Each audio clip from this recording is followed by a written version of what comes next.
say earlier on that Tea or Coffee brings you conversations that will be useful to you in your daily life, that is quite applicable to the things that we do day in and day out.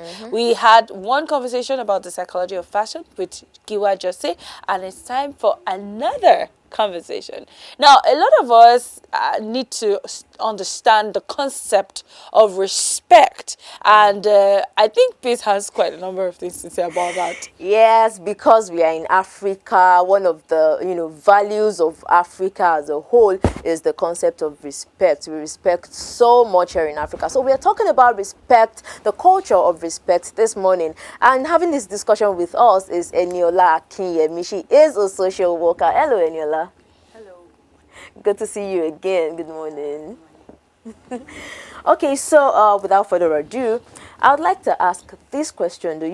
We talked about respect as one of the cultural values of Africans as a whole. Now, unfortunately, we discover that the respect is only one-sided, it just goes upstream. People who are older request for or demand for respect from the younger people, and in turn, they do not care about what the younger people feel, because it seems as if, well, I don't care about your feeling, I don't care about, just respect me. So how has this affected the younger generation? Okay, thank you. The thing is this, in this part of the world generally, I think the adults have this sense of entitlement. Okay. Like, because I'm older than you, so like you have to do my bidding without taking into consideration how the other, like the younger ones feel. And that is making many of them actually act frustrated. Okay. Not being heard. And part of the human rights says you have a right to be heard, to hear and to be heard. So oftentimes it's one-sided.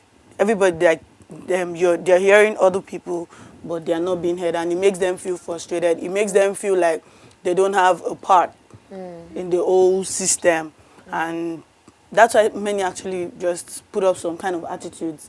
It all boils down, like if you check the home front, the way kids relate with their parents, you would see an iota of this in it, because oftentimes parents are always instructing and not giving room for the child to actually hear their opinions as regards that instruction, and they just wanted to follow head on without asking questions. So it doesn't make sense. Beyond being a social worker, you're also an educational consultant. Yes. Now, do you specifically, remind parents of the need to take into cognizance the feelings of the child? Okay, yes. But then, this part of the world, people they actually have their ideologies. And Just set ways. yes, and there is nothing you would say. It would now seem as though, oh, you're trying to teach my child. We're still talking about don't flog children and all that. Some parents still have issues with that. Now, when you now talk about listening to the video, they'll say, she's my child. Anything, or he's my child. Anything I want is what the child wants. Just the way they pick careers and ambitions for their kids. And they say, this is what I want, and I will model that child to be like that. You're not the one that gave it. I gave birth to my child and all of this things. So you can only try in our own little way, to help them see this part. Okay.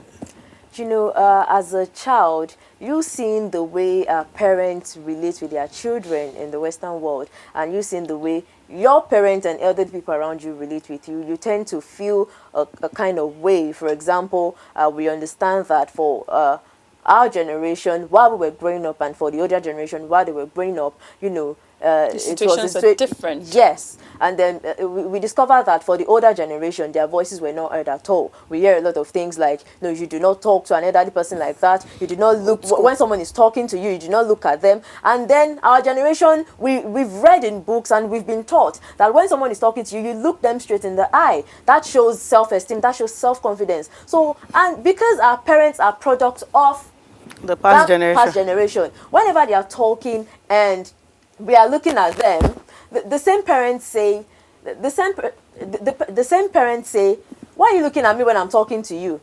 And then you keep quiet. They ask you why you keep quiet. You talk.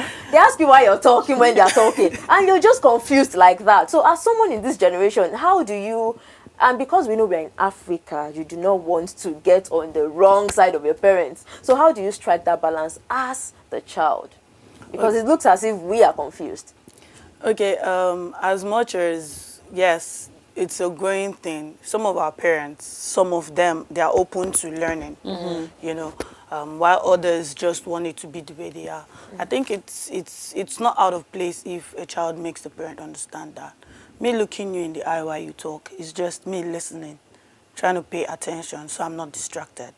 Okay, so mommy, I'm sorry if you feel offended that I'm looking you in the eye whenever you talk, but that's actually me concentrating and not being distracted.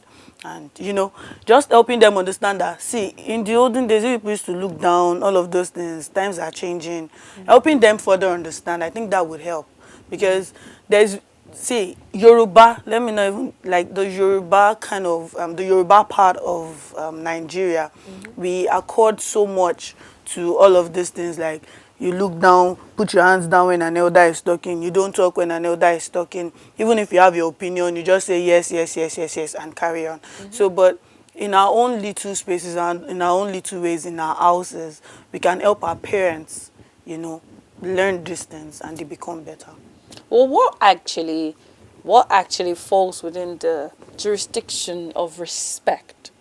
What do you term as respect? Because even the same Yorubas will say, permit me, will say, ikunle onshewa, that you're kneeling down or genuflecting or that you are lying down does not mean you have the perfect character. True. So what exactly, you know, constitutes the idea of respect? I mean, let me veer off a second. I remember growing up, my dad and his siblings, they are all on first name basis, right? But as they grew older, the older ones among them, the younger ones, will still say brother, but not like, you know. And because I'm from Ondo, there's this again thing, you know. Now, but when I was growing up, I remember saying, because I'm the first child, I remember saying, I don't want any of my siblings to call me auntie, whatever, because my name is Yemisi. That has always been my person. I'd rather you call me by name and then we know we are dealing with each other on that level than for you to call me, accord some measure of anti-respect and at the end of the day, you're actually disregarding me in your heart. Or you call auntie and the person says do something and you're saying, get out of my face. Or you hear things like, if it's not that you're my older sister, I'll say you're stupid. You already did, right? Yeah, so indirectly. Yeah, indirectly. But my mom had a friend who insisted that, no, you can't let them call you by name. Yada. And so when that woman enforced the auntie thing in the house, it got to a state I changed it. I introduced my nickname. My siblings all call me by nickname now. Right? Now, but that is me. But there are some people who would say, I'm your elder sister, call me auntie, right now. So what constitutes the idea of respect? Okay, from my own point of view, basically, I don't see calling auntie or brother as being respectful.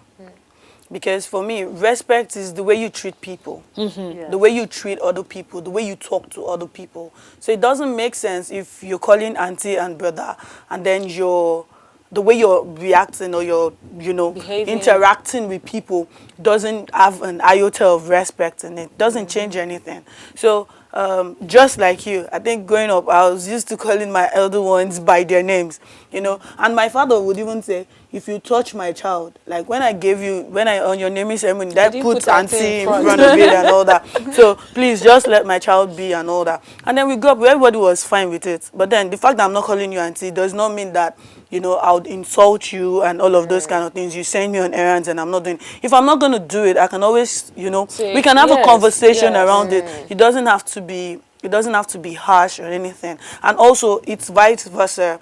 That I'm not calling you auntie and I'm giving you your respect.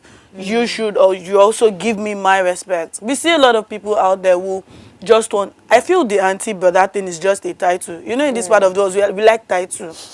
We like title. If they don't mind being called doctor, brother, auntie. You know those kind of things in this part of the world. So, and since we know we are in this part of the world, they say when you're in Rome, you behave like the Romans. So if that's what they want, you know, just do it. Like Yoruba tradition, you have to kneel down. Like you said, your siblings shouldn't call you auntie and then you introduce. So I think if maybe everybody is, you know, taking that trend, by the time your siblings the younger ones come and they're saying, don't call me auntie, you know, and then it keeps moving and then it keeps going from there. I just feel one person needs to start from where you are. the way you do your own thing is different from the way other people will do their thing. Theirs. Yeah, just the way I am in my field of work, you know, it's normal for young people to want to call me auntie. And because of, I don't want anybody calling me auntie, I give them my nickname. So they'll be like, they would even call my nickname and put auntie into it. I said, no. Auntie IBK. Auntie AY. Okay, so my nickname is Cupid, and then you want to call Cupid, and you're like, Cupid. Auntie Cupid, what is that? You know? So I think that will work if everybody just does that, and we're not seeking some sense of entitlement. I mean, you find out that this thing seeps into the professional relationships. Yeah. You're at work and you're stuck up. There are some professions, for instance, where first name basis is where you're actually supposed to address people normally. But because there is the African in you, you are like, I'm not sure. So if I call this person by first name, now what will happen? Or you call somebody by first name because by default that's your training. Yes. And the person goes, who's your mate? And you're like, I'm sorry, Auntie Boda, listen to me. You know? So I think, like you said, we need to start having these conversations to, you know, really streamline what it is that we call respect. Okay, and can I just add that? Okay, so in, say, your place now, you come to work and you're calling out by a name, and then maybe you're like 5 of you, you guys just call yourself names. And with time, you guys, the way you relate and every other thing, you never know. People around you might be watching the way you guys do your thing. Like, oh, these people, they're not same age and all that, but then they don't call themselves with the prefix and all that. And yet, the way they relate, you know, they're respectful, even to other people outside their group. Before you know it, they would want to imbibe some of those things that you do. Unconsciously, they would pick from you. And before you know it, it's spreading like wildfire. Of course,